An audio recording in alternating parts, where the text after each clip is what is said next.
How's it going, everybody? This is Seer here, and today we have a pretty jam-packed blog post video for you guys. We have a new tower mode returning, we have Silver Sable coming to the game, and we also have a character poll that's going to be hidden to where we don't know the results, which is actually really cool, and I'm glad they're kind of experimenting with that. So with that being said, here is your battle plan for April 5th through April 11th. On April 7th, which is Monday, we're going to have the Battle Pass featuring Howard the Duck. We're also going to be having the Sword Battle Lab. So this is the Sword Tower that's returning. I'll try to get on before I work because I do have a change of schedule. I don't know how much I'll be able to get done on this, but I'll see if I can try to get on to get some content out for this. We have a Mutants vs. Zombies event, which actually isn't on here. I don't know if this is a mistake on there or if it's just kind of hidden. I'm curious about this one though. We have the Crimson Storm event. And then on April 10th, we have Silver Sable offers coming to the game. That's going to be on Wednesday. April 11th, we do have a Quick Rumble Blitz. So right here, the Silver Sable is arriving soon. This is the standard offers that we actually have when new characters come to the game. There doesn't seem to be anything different in here. Just basically talking about get the offers. Here's the red stars. And there's going to be a command center that's going to end up having the vigilantes on there. So right here is kind of the meat of the blog. Sword Battle Lab. So we don't have a list of the towers. However, they are making some alterations to it, which is actually pretty good for the newer players coming to the game to kind of get their teeth bitten into some of the endgame content that all of us kind of enjoy. So train your top warriors in low Earth orbit for big resources with Sword Battle Lab. Newer commanders are encouraged to join this battle through 60 floors, including 10 new lower floors in this cosmic clash. Pioneer attacks well, as losing a battle will mean falling 5 floors. Smash through milestones to grab Crimson Gear, Power Orbs, 3 Diamond Punisher, and Electra, which I just took Electra to 2 Diamond and Punisher to 3 Diamond, so I kind of jumped the gun early on that one. And there's going to be other key resources. Opportunity bubbles to the surface on April 7th at 2 p.m. Pacific time. Now, previously when I did this, I was able to make it to floor 41 on the first day, and there is a save squad code. I'll try to put these in the comments. There have been changes to where before we had Kahori and Ms. Marvel Classics. We had some of the absolute A-Force members in the game at this time. Since then, we've had the Uncanny Avengers, Mighty Avengers, Immortal X-Men team. We've had Liberty come out, Starjammers, and now the Vigilante team coming out. And Null is now in the game, which is going to make a pretty big impact on the climb. The second video I had here was a floor 42 to 50. I had 5 teams to use at farming on that last floor. So what my current goal I think is going to end up being is if we got to 41, there's going to be 10 newer floors. I could probably stretch my resources, make it to probably about 45 to 50 range with the new teams and the newer floors. That's going to be on the lower end of this. And then from there, see if I can get to 60 on day 2. And then from there, see what teams we can use to actually farm the tower mode itself. So Night of the Living Poll, the 4th zombie. I'm very excited about this one here. This is actually really cool. So Hela demands another undead warrior to round out her undying squad, and whatever the goddess of the underworld wants, the goddess of the underworld gets. But all you get to choose the next zombie character. So the poll is going to be us deciding that 5th member of the Undying team, which is very cool, and some of these choices are pretty interesting. So for our next community poll, choose from the following characters who will get zombie fever and help create the ultimate 5-character alliance war zombie team. So the choices are going to be Squirrel Girl, Cosmo, Kestrel, and Cable. Now initially when I was looking at this, I thought Cable would be a very interesting choice.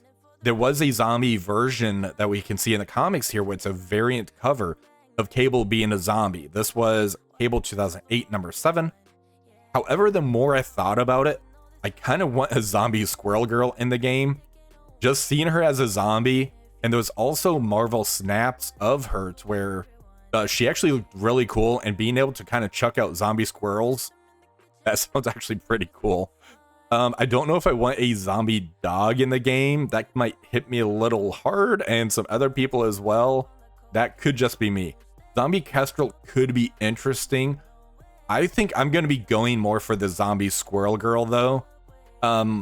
She's currently a healer in the game. She has the offense down. If they translate a lot of that kit over, that would give the Undying team an actual healer. That could be very potent and give some nice kind of plug and play feel of the Undying team as a 5-man squad, to where we can maybe use them more in just war. Because right now we just kind of have Zombie Juggernaut that we use on the offensive side or defensive side, and that's really about it. Zombie Scarlet Witch, as great as she is, she's a little bit too slow to kind of find that plug and play use. So maybe having like a healer like Zombie Squirrel Girl could kind of help us out with that. That's just me, but let me know what you guys think. Who are you going to be voting for? We don't really have artwork on here. I'm hoping on April 9th we can kind of get some concept art to see what these characters look like and maybe a little description of them. But yeah, the poll goes live on April 9th. It ends on April 16th. And by the community request, this vote will be hidden, meaning the live vote results will be hidden until the conclusion of the poll. So on April 16th, we'll be able to see what character ended up winning this poll and what the percentage is. I'm actually pretty excited about that. So there are going to be Twitch drops. 1 hour is going to get you 100 power cores. 2 hours gets you 2 million gold. 4 hours gets you 500 L3 training mats. Now, people have been asking why they give an L3 and not the L4. Apparently, you can't use the L4 training mats until you hit like level 65. This just helps out those lower level players to be able to take advantage of these training modules. That's fine. I'm happy about that. The Friday free claim 500 mutants versus zombies milestone points. So we have the milestone points on here, but we don't really have the event. Oh, there's the event. Mutants versus zombies. There it is. It was hidden for me. I was thinking this was the event. All right, so we have 500 X-Men badges and 5 Daredevil modern shards. That's great. Get those new character shards. All right, so the mutants versus zombies. So this event right here, I kind of have some mixed feelings about this, and I'm going to explain why.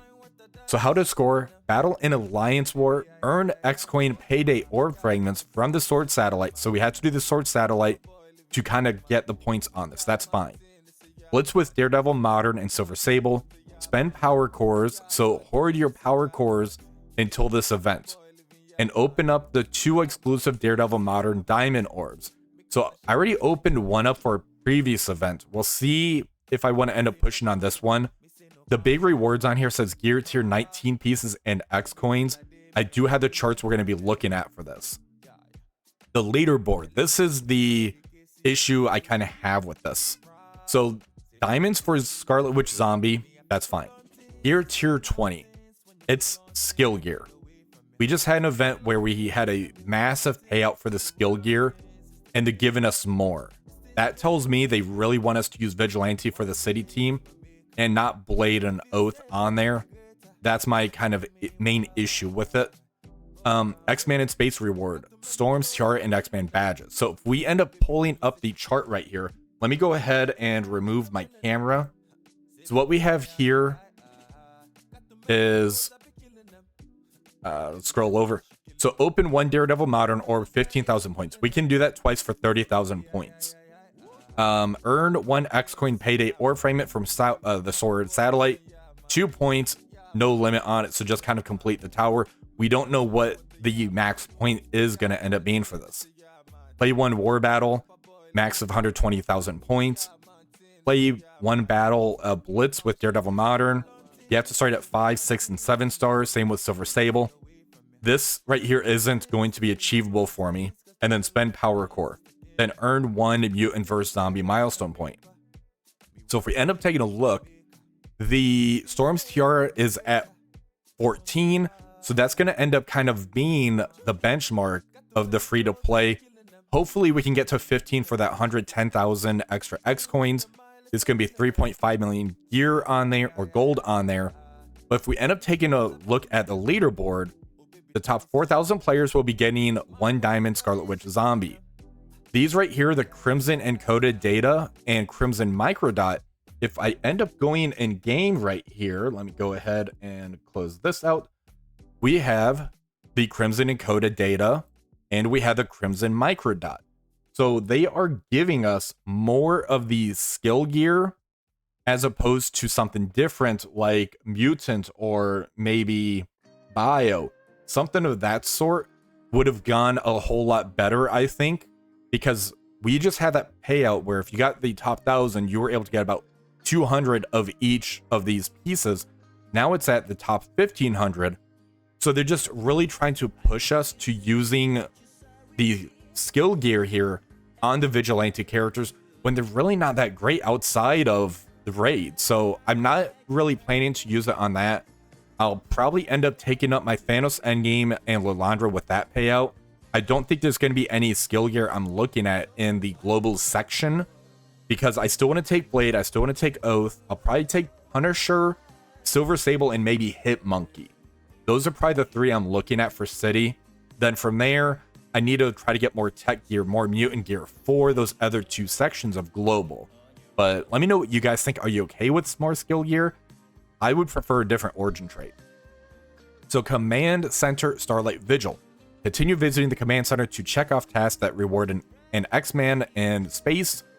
This is going to spend Vigilante Showcase energy, battle in raids with the Vigilantes, spend X coins, and battle in Cosmic Crucible with Lilandra. This is probably just being reran because the issues with Cosmic Crucible for the previous week. Crimson Storm, battle in the Chaotic Storm raids, collect the new and improved Ally Supply 7 orb fragments, collect Havoc character shards and mutant gear. I looked, there's about 25 Havoc shards on there, so it's not a lot, it's just a little bit.